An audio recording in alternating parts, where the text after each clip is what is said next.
바울의 1차 전도 여행이 이제 성경상으로는 우리 지난주까지 봤던 사도행전 14장으로 이제 끝이 납니다. 소요 시간을 이제 대충 어느 정도로 보냐면, 정확하게 추정은 못 하고요. 약 최소 1년에서 2년 사이 정도로 그렇게 학자들은 추정합니다.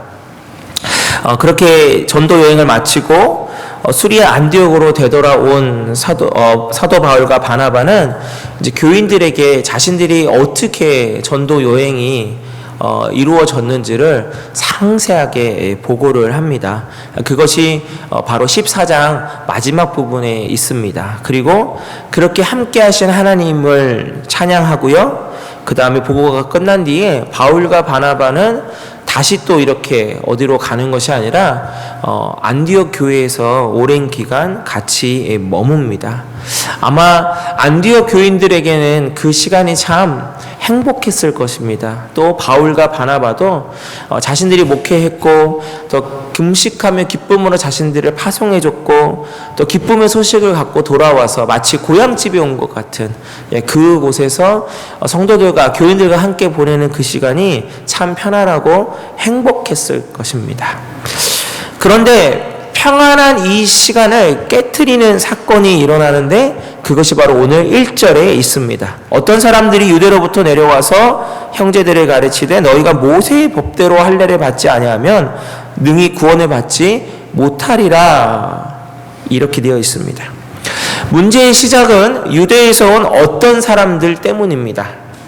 그들이 안디옥 교인들에게 구원을 받으려면 꼭 모세의 율법 간습에 따라서 할례를 받아야지만 완벽한 구원을 얻을 수 있다라고 얘기합니다.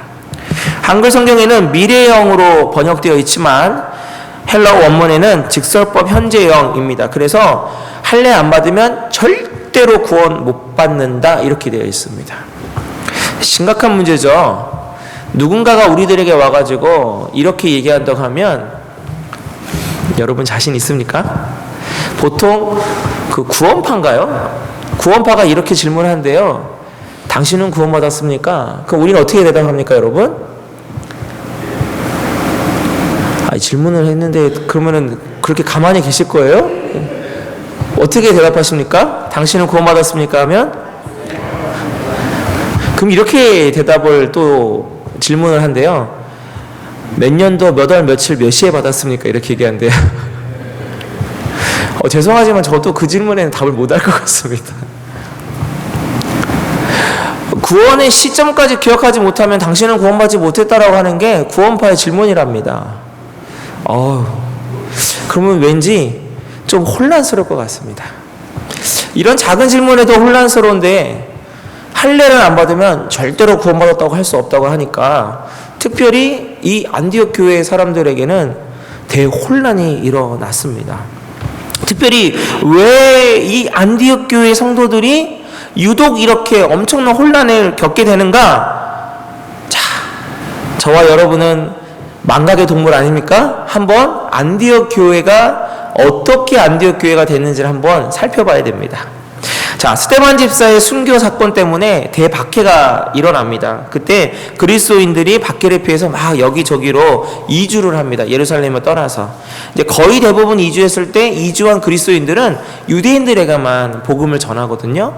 근데 구레네, 구브로, 그 다음에 안디옥에 이른 그리스도인들은 이방인들에게도 복음을 전하기 시작합니다. 그때 특별히 이 안디옥에 있는 이방인들이 복음을 받아들이고요.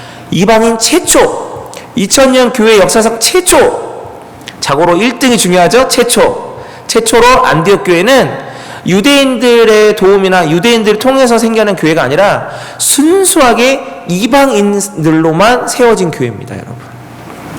자, 요 배경을 알고 있으면 충분히 어떠한 유대인들이 와가지고 이렇게 말했을 때 혼란할 수 있습니다. 왜요? 유대인들의 배경이나 지식이나 이런 것들이 전무하거든요. 완전 이방인들입니다. 그러니 할례를 받아야 된다라는 그 얘기를 듣는 순간에 다들 요즘 애들 말로 멘붕이 온 겁니다. 진짜야? 그래야 되나 봐. 우리가 뭔가가 지금 부족한가 보다. 왠지 믿음으로만 받는다고 했을 때부터 좀 알아봤어. 왜 이렇게 신나 했어. 아마 이러한 소문과 막 이야기들이 걷잡을 수 없이 퍼졌던 것 같습니다. 이 문제가 해결되지 못하면요, 사도 바울이 전한 복음과 그 복음을 받아들인 모든 이방인들이 다 문제가 되고요, 또한 앞으로 사도 바울의 복음 전함도 큰 문제가 됩니다. 그래서 이 사건을 통하여서 바로 기독교 역사상 아주 중요하다는 예루살렘 회의가 일어나게 됩니다. 자, 2절에 보면요, 다툼과 변론이 일어났다고 하는데요, 엄청나게 동요되었음을 말하는 겁니다. 여러분, 참 아이러니한 것이 전도 여행 다녀와서 하나님의 살아계신 증거와 어떻게 하나님이 이렇게 이방인들에게 복음을 전하고 어떠한 역사가 일어났고 뭐 안진뱅이가 일어나고 뭐 거짓 마술사가 막 벙어리가 되었다가 다시 하나님이 열게 하시고 이런 것들 다 증거했을 텐데, 그거를 다 안디옥 교인들에게 상세하게 얘기를 해줬을 텐데, 그리고 그 얘기를 들을 때마다 여러분들은 마치 지금의 여러분들처럼 아멘으로 화답했을 텐데, 그럼에도 불구하고 어떻게 됩니까, 여러분? 동요했다니까요.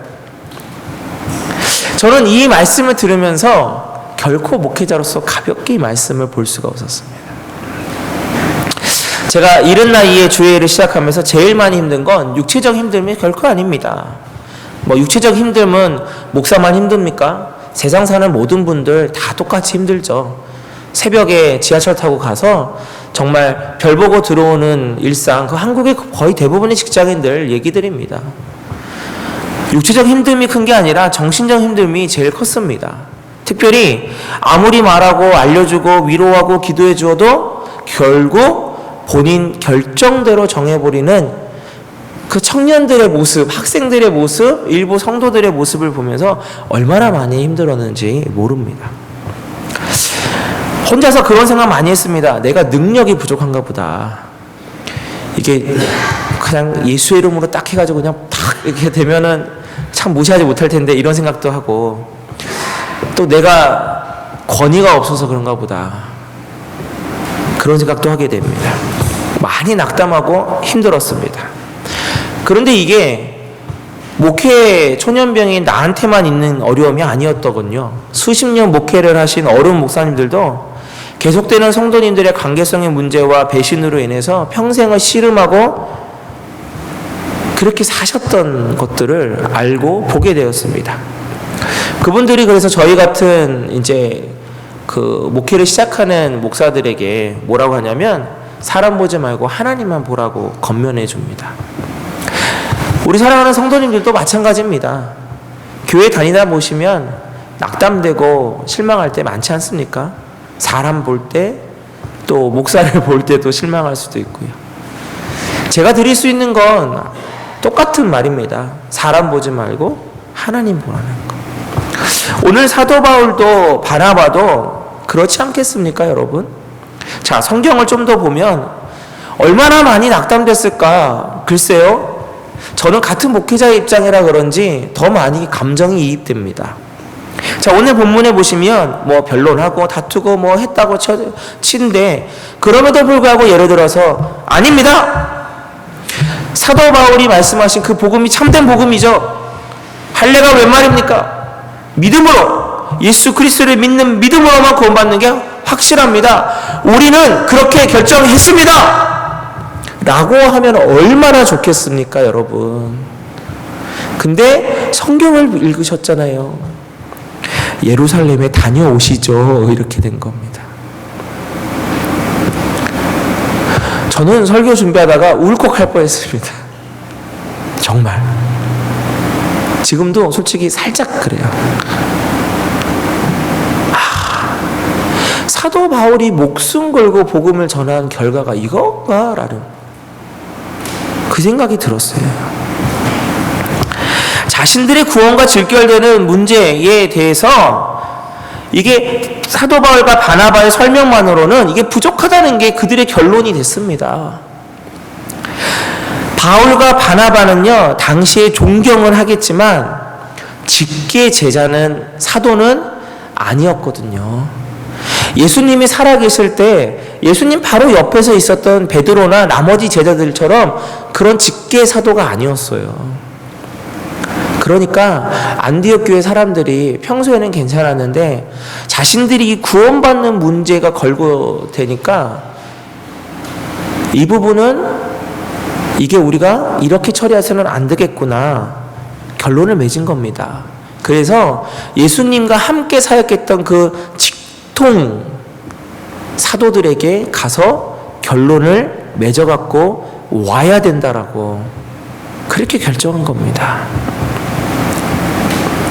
얼마나 바울과 바나바가 낙심됐을까요?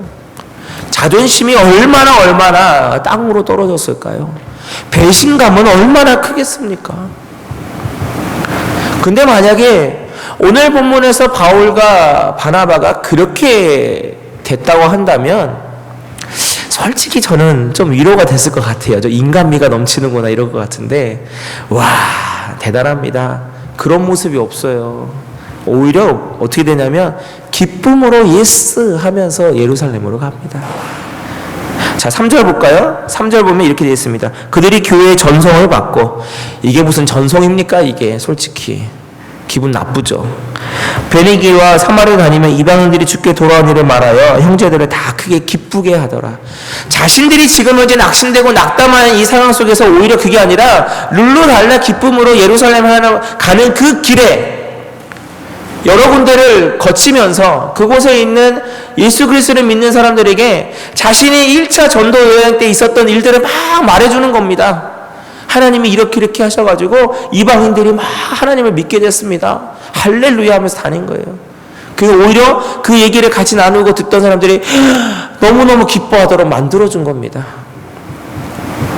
정말 인간미가 없습니다. 오히려 낙심되고 낙담하고 원망하고 불평하고 교인들에게 배신감도 느낄 만한 이 상황 속에서 오히려 그들은 더 큰 기쁨을 전하면서 할렐루야 하나님만 찬양하는 겁니다. 우리는 여기에서 바울과 바나바의 그럼 과연 이 모습의 원천이 무엇인지를 오늘 특별히 말씀을 통해서 우리가 깨달아야 될 줄로 믿습니다. 이 두 사람이 이렇게 할 수 있었던 것은 바로 하나님이 그동안 자신들의 삶에서 어떻게 역사해 주셨는지를 곱씹고 또 곱씹으면서 기억하면서 감사하면서 나아갔기 때문입니다. 그러다 보니까 이러한 문제가 큰 문제가 아니었던 거죠. 이러한 문제가 자신들에게 결코 자신들의 그 기쁨을 좌지우지할 만한 것이 절대로 안 됐다라는 것입니다. 제가 여기서 뒤통수를 한 대 얻어맞았습니다. 제가 여러분들에게 하나님의 은혜를 잊지 말고 살라고 하면서 때때로 목사인 제가 그 은혜를 곱씹고 잊지 말고 살아야 되는데 그러지 않고 저도 낙심되고 낙담하면서 살았으니 결국 제가 여러분들과 별로 다를 바가 없었다라는 것이죠. 오히려 바울과 바나바는요, 이번 기회에 확실하게 진짜 복음이 무엇인지를 알려줄 수 있게 됐다고 기뻐한 겁니다. 할례 없이 오직 믿음으로만 구원받을 수 있게 그 확실한 증거를 누구를 통해서? 베드로와 그곳에 있는 바로 직통 사도들을 통해서 그렇게만 된다면 이제 앞으로 이방인들이 절대로 흔들릴 일이 없겠다. 앞으로 내가 복음을 전하며 나아갈 때 이제 그 누구도 이 동일한 문제로 나에게 해를 가하거나 쓸데없는 소리를 하거나 믿었던 사람들을 걸고 넘어지는 일은 절대로 없겠구나. 오히려 더 좋게 생각한 겁니다. 위기가 곧 기회다. 화가 변하여 복이 된다. 바로 이것이죠. 바로 그렇기 때문에 오늘 여기에 나오는 바울과 바나바의 이 기쁨은요, 억지 기쁨이 아니에요. 진짜 기쁜 겁니다. 너무너무 좋은 거예요. 오히려 이것이 자신들에게는 기쁨인 것입니다. 바로 이 기쁨이 저와 여러분의 기쁨 되시기를 축원합니다. 참 한국에 참 많은 요즘 사건 사고들 아주 끊임없이 나오고 있습니다. 예. 요즘 보면 뉴스가 하루에 한 번꼴로 메인 뉴스가 바뀌는 역사가 일어나고 있어요. 근데 하도 큰 뉴스가 많아서 그런지 이번 주에 특별히 저와 같은 목사들에겐 가장 그 이슈되는 뉴스가 있었는데 금방 사라져 버렸습니다. 메인 뉴스에서. 무엇이냐면 바로 명성교회. 예. 한국장로교 통합측 재판국에서요, 드디어 거의 2년여를 끌었거든요.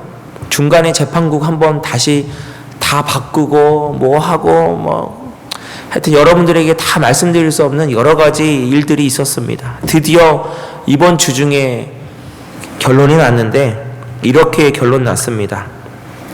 아버지 김성환 목사의 뒤를 이어 아들 김하나 목사가 단임 목회직을 승계한 것에 대해서 교단 재판국은 불법으로 판결한다. 또한 동남노회거든요, 소속이. 그 노회의 임원들은 전면 교체가 마땅하다. 이렇게 판결됐습니다. 할렐루야. 이 판결, 이 소식 들으려고 우리 목사들은 얼마나 많이 기다렸는지 모릅니다. 그러나 한편으론 이게 당연한 건데, 이게 이렇게까지 할 것도 아닌데 솔직히 2년여 동안 정말 재판국